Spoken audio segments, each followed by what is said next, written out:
Random House Audio presents Evil, the high-flying life of Evel Knievel, American showman, daredevil, and legend, by Leigh Montville.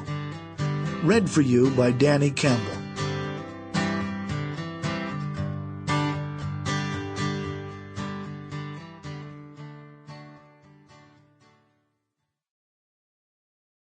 I had his action figure. Mom picked it up for me at AmVets because she was too poor to buy me one new. My Evel came with broken parts, just like the real thing.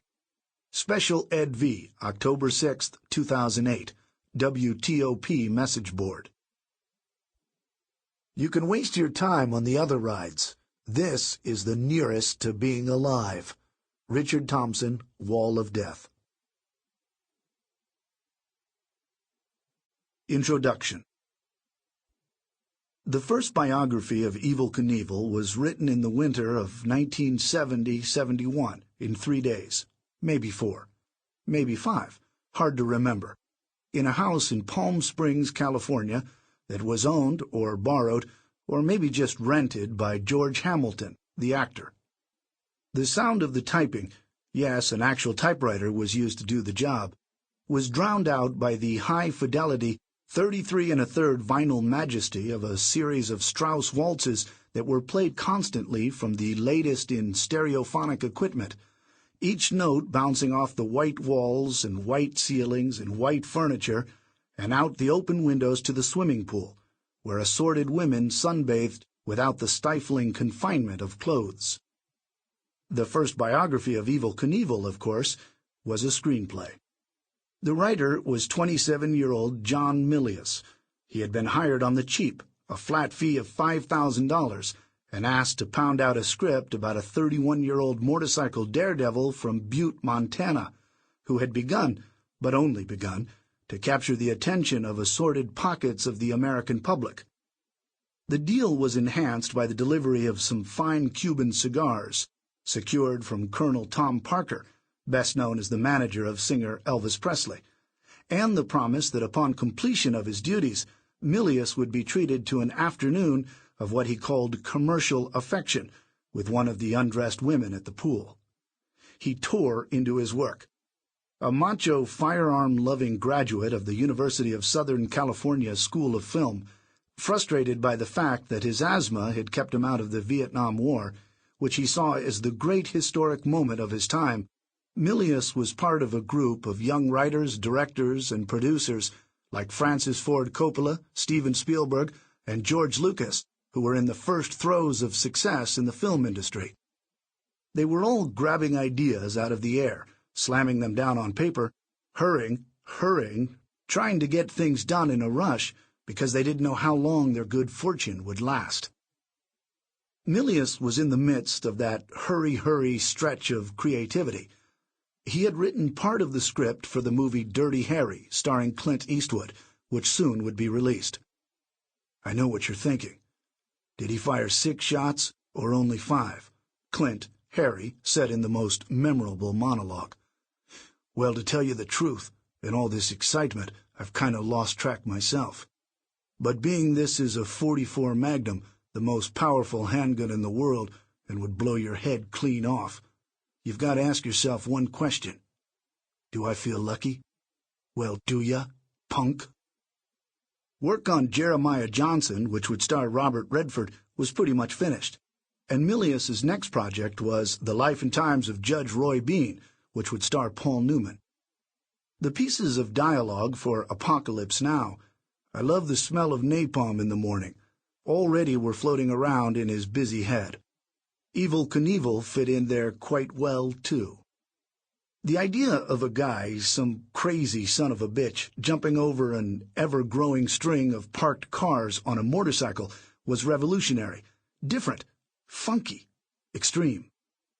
The story offered a combination of noise, smoke, crashes, broken bones, white motorcycle leathers, American individualism, and a long middle finger lifted directly at all forms of authority.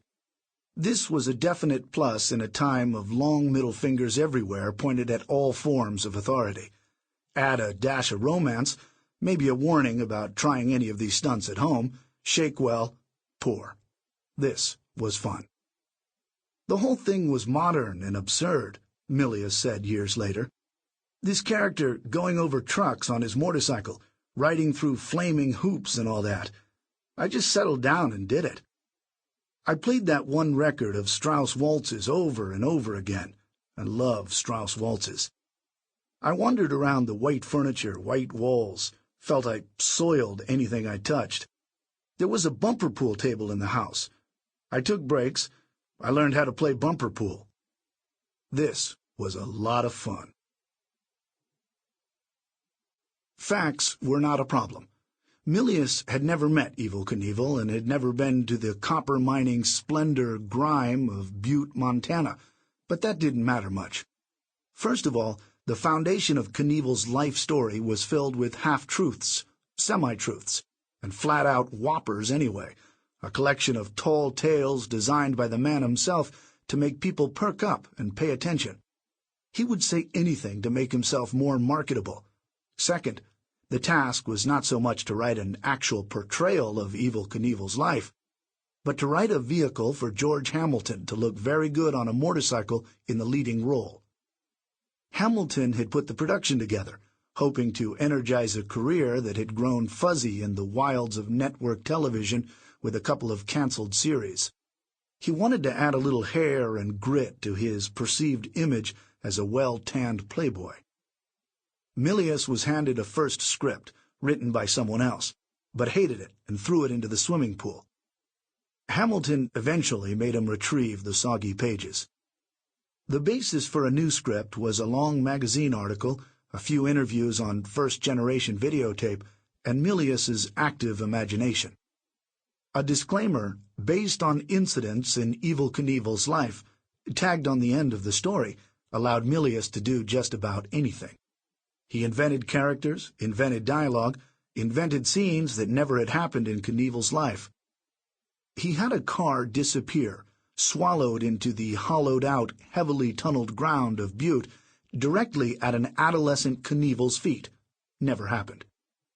He had an aging rodeo cowboy die thrown from a bull right before Knievel's first jump. Never happened.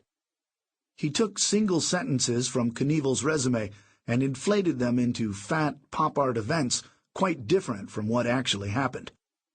The Milius version of the character had tongue planted well into cheek, wry and funny most of the time. A chase with the Butte police, Knievel on motorcycle, police in a too-slow patrol car, was played completely for laughs. The same was true for Knievel's courtship with his wife, as he rode his cycle straight into a sorority house past the stammering house mother, up the stairs to the second floor, through squealing, pajama-clad residents, and back down the stairs and out the front door, with his bride-to-be holding on to him for dear imperiled life. A dwarf with a cowboy hat was written into the script as a friend of Knievel's. Knievel was written as a hypochondriac, a comic contrast to all of his experience with doctors and hospitals. The language often was outrageous. The paying customers all wanted to see Knievel splatter, a comic strip word that Milius used over and over again. The story was told in a series of flashbacks as the hypochondriac, madcap risk-taker prepared for his longest jump of all, 19 cars, all American cars, not a Volkswagen or Datsun in the row, at the Ontario Motor Speedway. The ending, after Knievel successfully cleared the 19 American cars, not a Volkswagen or Datsun in the row, showed him continuing to ride, flying through the air to the edge of the Grand Canyon, his biggest proposed jump of all, the ultimate challenge that he always promoted. Milius gave him these self-inflated words to say in closing. Important people in this country, celebrities like myself, Elvis, Frank Sinatra, John Wayne, we have a responsibility. There are millions of people that look at our lives and it gives theirs some meaning. People come out from their jobs, most of which are meaningless to them, and they watch me jump 20 cars, maybe get splattered. It means something to them. They jump right alongside of me. They take the bars in their hands, and for one split second, they're all daredevils. Sample complete. Ready to continue?